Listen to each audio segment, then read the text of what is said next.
You are now listening to Mondays with Mike Martinez. Hey guys, welcome back to another exciting episode of Mondays with Mike. I'm joined by the man, our landlord, Mike Rademaker, better known, as he says, as MGR Property Management. Mike, thanks for your time this morning. I promise not to take up too much of your time. I know you're a busy man. So I wanted to just introduce you onto the show. Thank you. Can you please do me a huge favor and tell the people, the audience, what your business is, what your specialty is, what your investments are, and who is Mike Rademaker in MGR? Lived in a small house, went to school locally, and started buying real estate when I was 19. I bought a couple houses, fixed them up, kept them, bought a couple more. Ran into some problems with my property management company because I was having vacancies and poor collections. So I said, well, I could do it myself better. And fast forward a few years, 50. We manage about 17,000 doors right now for ourselves and others. We own a combination of apartments, office, commercial. And we're really happy with it. We believe in our community. Even yourself, when you first got into business, I was one of the first landlords you had. You were. And I didn't have any qualms. I didn't beat you up. I just said, Joe, you want to get started? I'm here. You remember that, huh? Yep. And about 12 years ago. We have a big habit of trying to build together in the community. I love the Inland Empire. I love Southern California. I'm not too sure about LA, but the rest of the world, I'm good. So I want the people to know, that you are a real estate monster. Number one, you've been in business 50 years. So has it been easy, Mike, to acquire so much real estate? No, it's a lot of work. There's a lot of good times and bad times. There's a lot of great tenants and a few crazy ones that make it difficult. There's highs and lows. There's maintenance and there's repairs. There's things that go wrong. But at the end of the day, if you keep the property long enough, you're going to be right. Values are going to go up. It's going to become easier as time goes on because you have more of them. And you just have to be consistent and stay with it. Most people cash out too fast. Do you do anything else other than real estate? A little bit. I have a few other little businesses. We have a tequila brand called Comisario Brothers Tequila. So that's coming out new. We're in 47 countries right now. I love tequila. I'm going to try that. So we'll bring you a bottle. And so it's just coming out in California in the next 6 months. So that's about it. Mostly real estate. I love real estate. I sponsor a little bit of soccer games. I like to give to the local communities, Boys and Girls Club. That's a big fan of mine because the kids are what makes our job easier. I'm a property manager, and my worst nightmare are when kids grow up and become teenagers and they sometimes want to prove themselves, and somehow my property is a victim. So if I help the kids grow up strong and be focused and be involved in sports and good scholarships and good schools, then my properties do better. So it's kind of selfish. But it's helping. But it's also helping. Mike, I want to ask you, because you shared with me before we started recording, where do you focus on buying real estate? Where do you have all of your real estate? The majority of my real estate is right here close in the Inland Empire. Ontario is probably my number one city that I go to, and I probably have 65% of my holdings in the city of Ontario. We have a lot of stuff in Rancho Cucamonga, Victorville, and recently we've bought about 1 million feet of office buildings down in Costa Mesa, Irvine area. Okay. So there's a huge debate in the real estate industry all the time on the investment side. Do we go residential or do we go commercial? It depends on the individual. There's a lot more risk in commercial because when a tenant moves out, there's a lot of expenses, but there's also a lot bigger reward when they stay and you take good care of them. So the risk and the reward are different. I think residential is a little bit more conservative with a little bit less return, but it's conservative. Safer.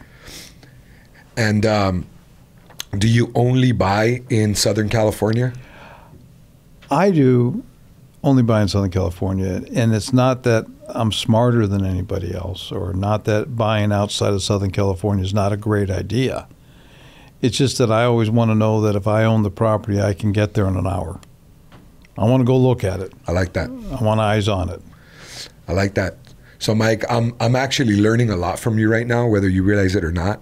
You gave me really good advice. My wife and I, we only invest in real estate. I invest in my business, my collection agencies, and real estate. That's it. I don't do stocks. I don't do bonds. I've played with crypto. I might again, but it's not my thing. You gave me really good advice right now. I don't know if you realized it, but you said buy only one property or buy at least one property every single year. Can you touch on that advice? Yeah. People always want to get rich quick.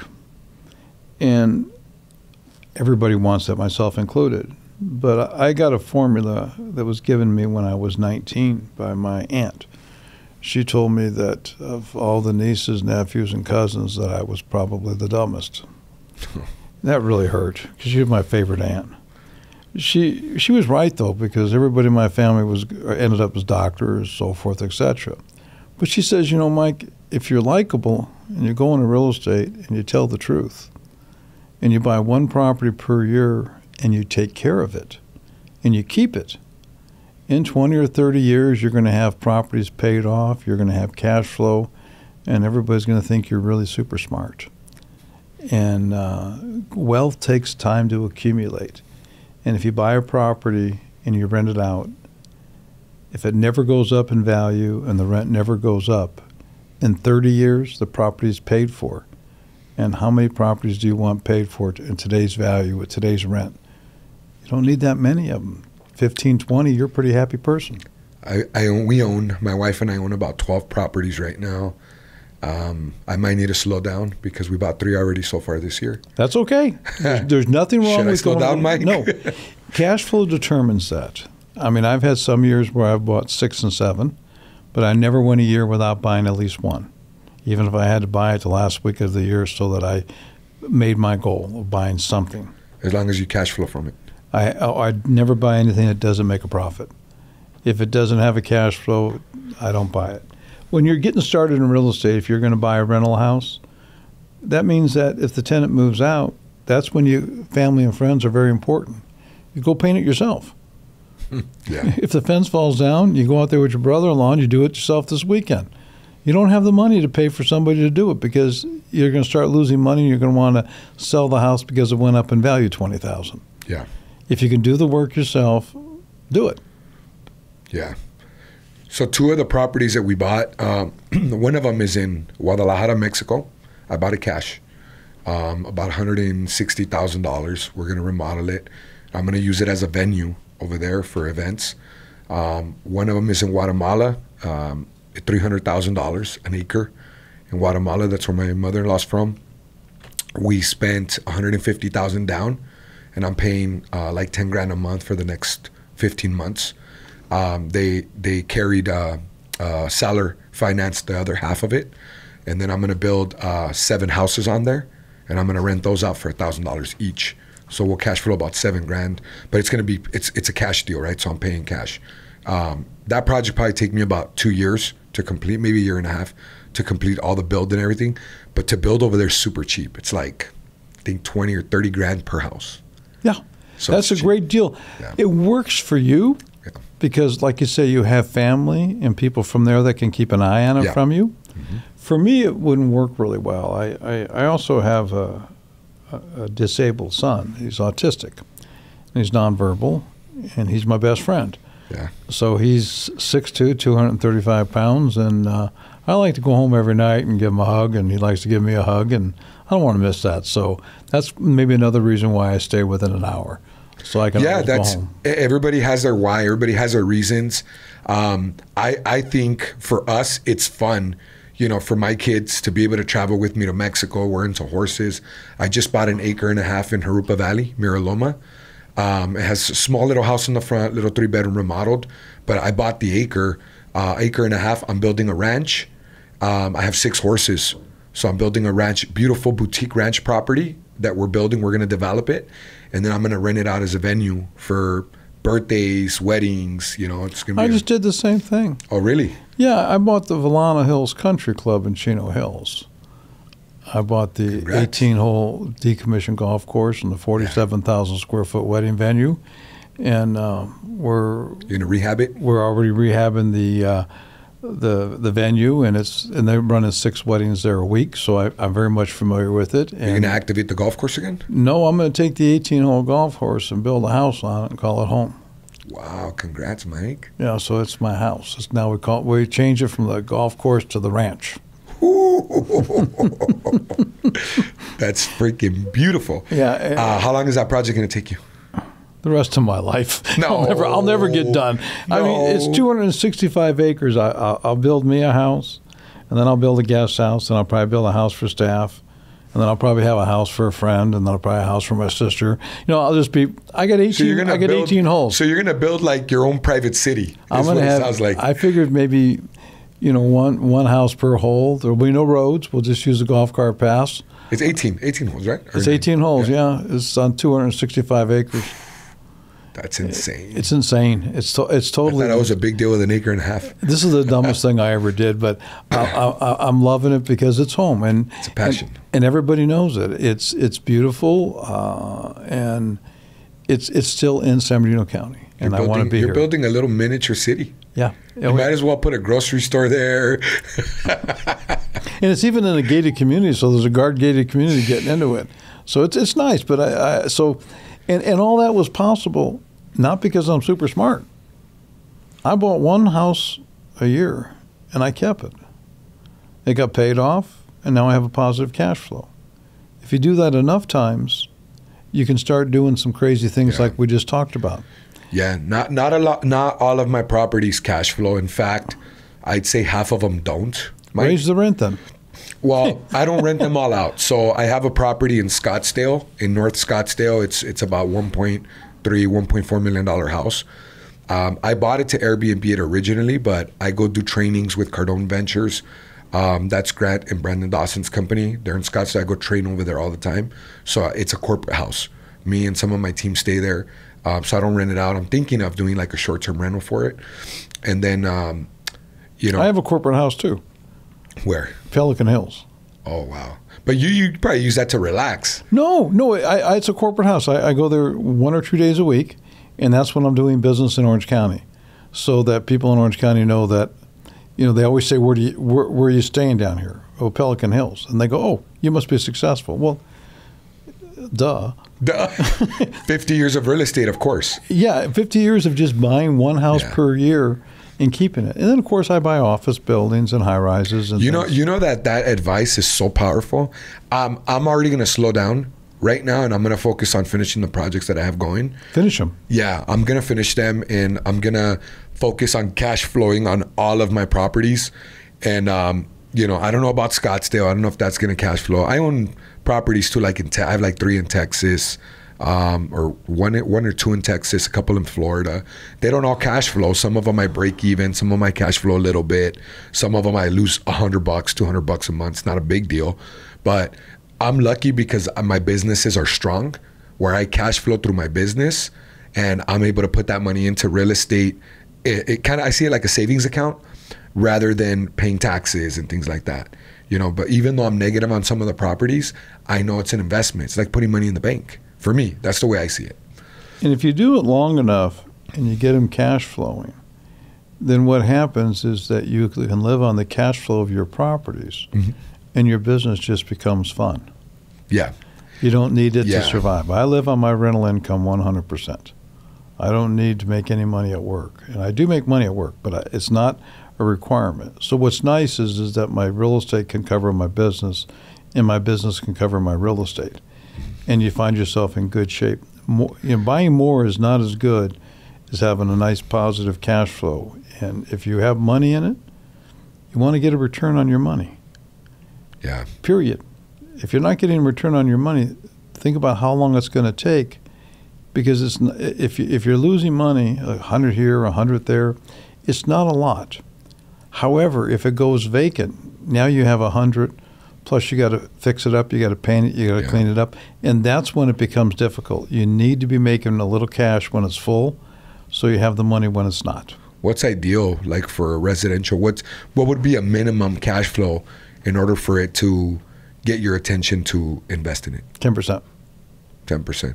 10% of whatever your Gross investment rent. is? So if the gross rent's $2,000, it should be making at least $200 Got a it. month. That Got way, it. I know there's some money being put aside for paint repairs, all that other stuff. It's not a wonderful return, but it's required. And always pencil in cost of maintenance. When you're doing expenses on a house, figure 35%. So 35% should cover the taxes, insurance, and maintenance, and a little bit of vacancy factor. And if your mortgage can cover on 65% of the rent, then you're in good shape. You'll always have a good investment. And it's not always easy. Sometimes for the people getting started, buy your first house.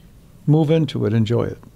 Get a low money down, FHA, VA, owner-occupied, government grant, whatever you can get. Stay there for a year or two. Then buy another one, owner-occupied. Rent yours out. Yeah. That's how you can get the leverage you need to get started. So, Mike, you're a real estate broker, and you need to be in order to have a property management company. That's correct, Is there any other education that's required to be as successful as you are in real estate? Experience. Experience. There's Nothing beats experience. Nothing beats experience. Every day there's a new challenge, and right now there's new laws that hit us almost every month, new regulations that you have to stay in touch with. We have about 125 employees in my property management division. I have about 175 real estate agents that work for me, and probably another 200 daily employees that are, vendor employees that work for me every day. It's a challenge. Did you ever have mentors, Mike, throughout your Absolutely 50 years? I've had some great mentors. Randall Lewis from the Lewis Company was a real inspiration for me, understanding what legacy was all about. Harry Kroll was a great mentor of mine, who was C&L Homes. I worked a lot with, a gentleman by the name of Bruce Mulhern, who had about 1,200 agents working for him. Those are probably the three real highlight reels that I've had. And they taught me basically the fundamentals of do the same thing over and over again if it's working. If you're successful, don't stop because you think you're successful. If you make a good buy, keep working and stay in your lane. You know what you're good at. Okay? I'm a real estate guy. I don't want to be a brain surgeon. I'd be a lousy attorney. I'd probably be worse at other things. I know what I do, and I don't try to change that. Yeah. I try to make those skills better. Mike, was it very challenging at the beginning? Can you talk about that, and does it get easier? I think it was probably easier in the beginning because I didn't know any better. I didn't know what I was doing, so I just did it. Once you find out all the things that can go wrong, it's a little harder to sometimes want to do that deal. But then it eventually gets kind of easy because it's just what you do. Things go right, things go wrong. It's not emotional. When you buy a property or you do anything in real estate, if you get a bad tenant, don't get mad. It happens. Do what you can to get possession back. And then if they owe you money and you can't collect it, maybe you can find a guy that collects debt for a living. That'd be him. And money can be recovered. Sometimes I had a friend of mine just the other day, he was very upset that a tenant moved out and it cost him $15,000 to clean the house up. And that's a lot of money. So I reminded him that he bought it 11 years ago for $97,000 in Victorville. The tenant was paying him $2,000 a month in rent, and he's been making a great return. And the tenant moved out, and he put $15,000 into it, but it's now worth $450,000. So you made $350,000. You had to put $15,000 back in repairs. So my question to him is, how many of those do you wish you bought? Yeah, and then he's making $24,000 a year. How long was that tenant there? 2 years? 12 years. Look at He never that. moved out. Got Yeah. lucky. He was so lucky, he didn't appreciate it. He just looked at the end. You just said it. He didn't appreciate the investment, what it's yielded so far, to reinvest back. It's like a business. That's right. You reinvest back into it. I'm always reinvesting back to my business. Right now with technology, artificial intelligence, we have voicemails that are being personalized with some of my collectors' voices. Like, that wasn't cheap for me to do that. But how much did it make me? Right now I'm making about close to $500,000, about $500,000 average a month from an $80,000 a month investment. Isn't that wonderful? I freaking love it. It's like I discovered fire again. People, like you say, it's not a get rich quick. You had to invest in it. Yeah. And you invested in yourself. I think anybody that wants to be successful, what I can say is I do pretty good. I don't have to work. I love going to the office and playing. But I work still a 10, 12-hour day, 5.5 days a week. Because that's what I did when I started, and it worked, so why change it? If you can see me, I'm wearing a coat and tie. I'm the last guy on earth that wears a coat and tie to work every day. But it works for me. It works for you. Because when I walk into a room, I'm the real estate guy. And I'm supposed to look like the real estate guy. My clients are wearing polo shirts. They can wear shorts. They can wear whatever that makes them happy. But when I walk into the room, they know that I'm working for them. And I show up like I work for them. I love that. I've rented from you 12 years. We're in 11,000 square feet. I pay $25,000 a month. You're a great landlord. MGR, anytime we need anything, you guys are right there. Great property management company, great owner, great building owner. Mike, what's next for you and MGR? We're going to do something new in the Inland Empire that's never been done. We're going to build a 15-story building along the freeway, mixed use, restaurants on top, 2 8-story towers next to it, a couple parking structures. Right here off the 10 in right Ontario? Off the 10 freeway. Ontario? In Ontario. And we got FAA clearance to be 75 feet higher than anything in the valley. And we'll probably be in construction within 12 to 14 months. So that's going to be kind of my legacy piece, probably build about 1 million feet. There'll be a combination of, retail, a combination of high-end restaurants, nightclubs on the roof. We're talking apartments that you can live in if you can afford them, because they will not be cheap. And office buildings, if you have a heart to pay the highest price ever paid in the valley. I might. If things go if they keep going the way I'm planning on, it's going to be a legacy. It's the legacy for the Inland Empire. It will be their statement piece. You know what's funny, Mike, is that I have a huge presence on social media in Rancho Cucamonga. I have the Lamborghinis. I've had Ferraris and all the exotic cars, and people joke around and they say I'm the king of Rancho, right? Because they see all of my cars, all of my exotics, the Rancho Cucamonga. Well, you know what I say? You're the king of the Inland Empire. Thank you. And you have exotic cars. And anytime you want to race for pinks, I'll just take my little 6-seater Tesla P X and we'll just go for it. I'm 0 to 60 in 1.9 seconds. 6-seater? Which one is that one? That's it, Tesla X. I got 6 bucket seats in there, 6,200 pounds. The X on an X? Yeah. It's custom? The interior's custom? I got 6 seats in it. I'm not racing a Tesla, though. Yeah, the Teslas they're cheating. Not only are they cheating, when you get older like me, that self-driving. Oh, yeah. It is not good. It's 10 times better than I am as a driver. And statistically, something like a self-driving Tesla gets in 1 accident every 7 million miles. So I have an Escalade, and the Escalade drives itself on the freeway, only on the freeway. Oh, you got to get everything. I mean, you could just put your hands on the steering wheel, tape them on, go to sleep. You're home. It's that good. It's that good. And is that safe? You can't fall asleep.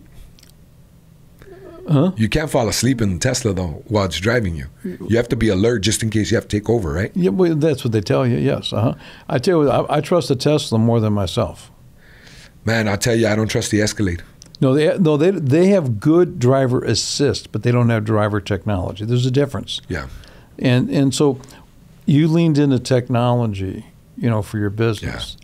And me driving my car is a business because I have to get from point A to point B. Yeah, you're running. And and my clients feel a lot safer, because the one thing I found out about self-driving that I did not know after driving for 40 some years was my car had a blinker. That you could actually, let people know you're transferring it.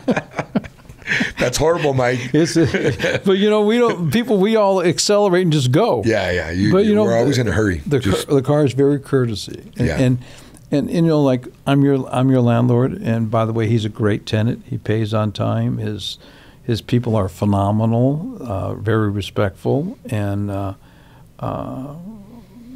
they could never leave one of my buildings. It wasn't always that way. Do you remember all the complaints we used to get at the other building? Oh, yeah, but you were getting started and you were learning how to work with your employees and become the boss. Yeah. And it's the same thing when you're learning real estate. You're buying real estate. It's going up in value. There will be times in which it goes down a little bit. You just got to be patient. Got to hold on. Yeah, I mean, when we met Mike, I don't think I even owned my first property here yet. And now, I mean, I'm up to 12. It's been 12 years. I'm up to 12 properties. They're not all in the States. I own property in Tulum, Mexico. I'm building a 3-bedroom in Dubai. Mm-hmm. So I like to. No, you're doing what works for you. Again, my handcuff was. And also the thing that made me rich was my son. Yeah. Because, I knew I had to be home to him every night. Yeah. Or I shouldn't say had to. I wanted to be. Okay? So I didn't have the option of even going to Arizona because if I got stuck overnight, my son being autistic just doesn't understand. Yeah. Now he probably would prefer if I don't come home once in a while. But that's, that's like any kid that gets older, But it's a blessing, but everybody has to do it their way. Some of my friends, they have properties all over the country, and they're very happy.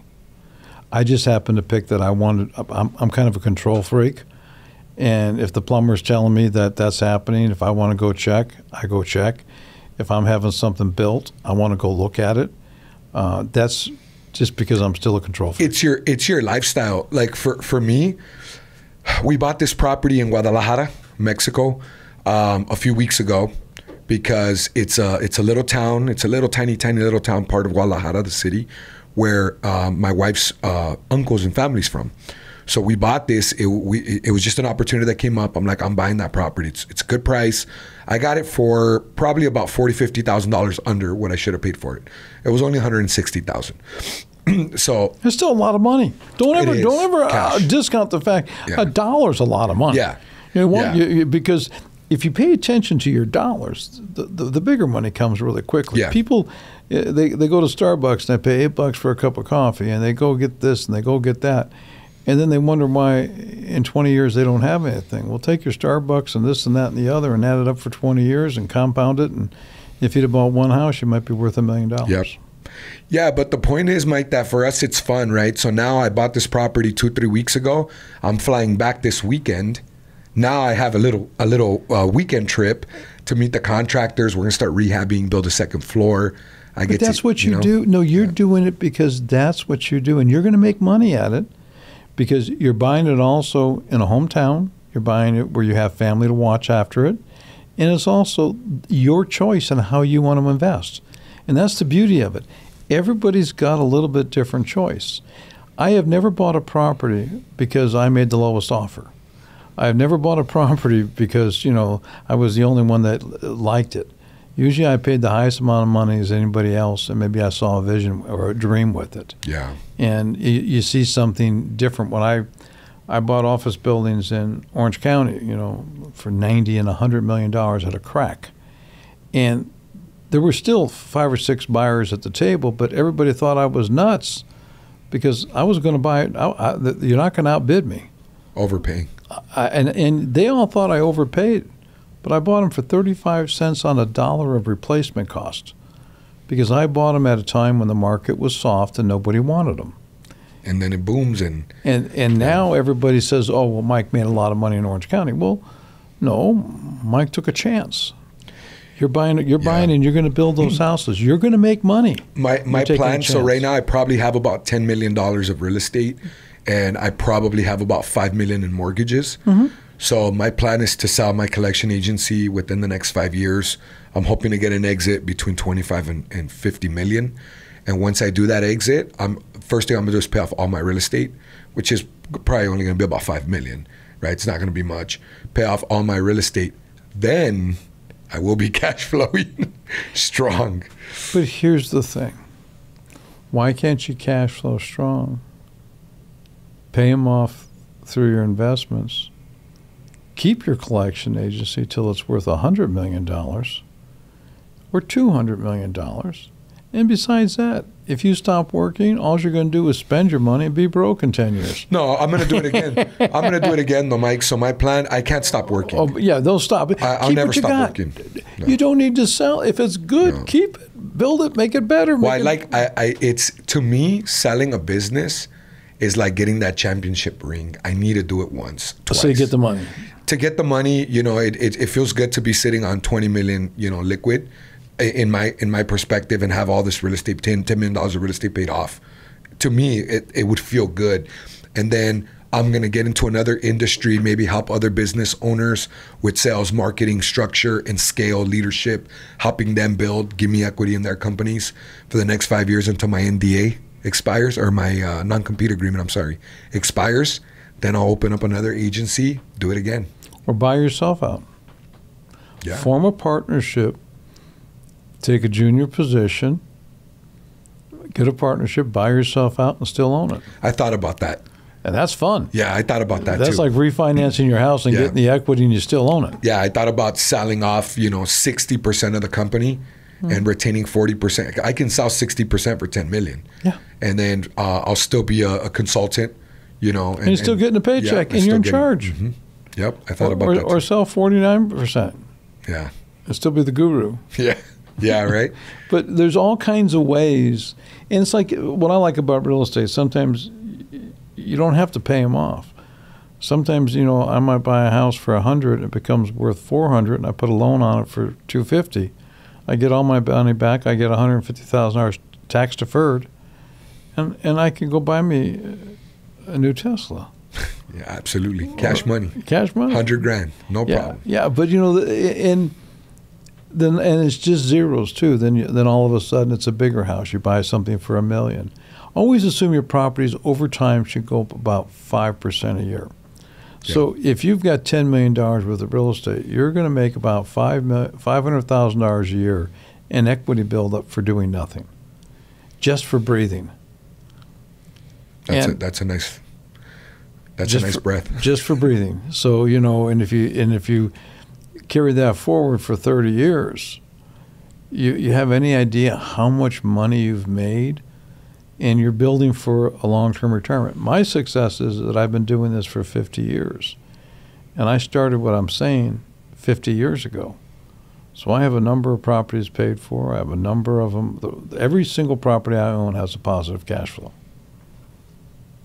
Yeah. Nothing loses. Yeah, and I've thought about selling off. I have a property in Destin, Florida. It's a $1.3 million house.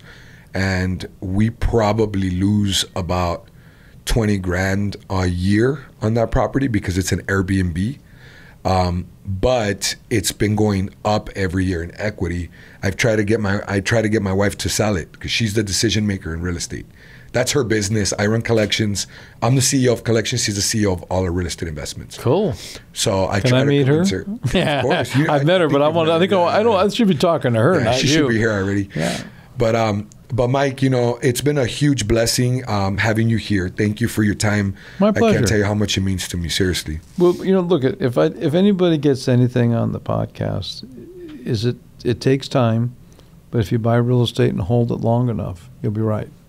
There's nobody that that wouldn't want to go back 50 years or 30 years and buy their parents' house for what they paid for it. Every one of us says, my God, my parents bought this for this. It was $100,000. It's $1 million now. Yeah. And they're going to be saying that 30 years from now. Can you imagine, though, the prices of real estate in 30 years? It's going to be insane. It's going to be difficult. You're not going to be able to afford it. It'll be a lot like other countries. multi-generational living, a lot of ADUs, grandparents, kids will be living together for a longer period of time. Interest rates may get better, but not by much. Yeah. The mortgages will probably go to 50 or 75 years at some point, just so people can afford ownership. But people always say that you can never afford it to go more, but it Where else is does. it gonna go? There was a time when I spent $100,000 for a house, and my dad thought I was crazy. I was insane. I'm going to go broke. My last house was $17 million. House or commercial property? House. Is that the one in Pelican or? Yeah. And I think my one at the ranch was about 17.5. That's insane. But they're just zeros. And I'm not saying like I have a lot of money, but I know it's going to go up in value exponentially, and they do cash flow with the profits from the other properties. That's legacy. So there's no. I don't have to write a check to support them. No checks. Everything covers itself. And at the ranch, the wedding venue pays for all the bills. Yep. Yeah, that's what I'm doing on a smaller scale, of course. Mine is an acre and a half, but we're going to rent it out every weekend, 4 weekends a month for $5,000-$6,000 a day.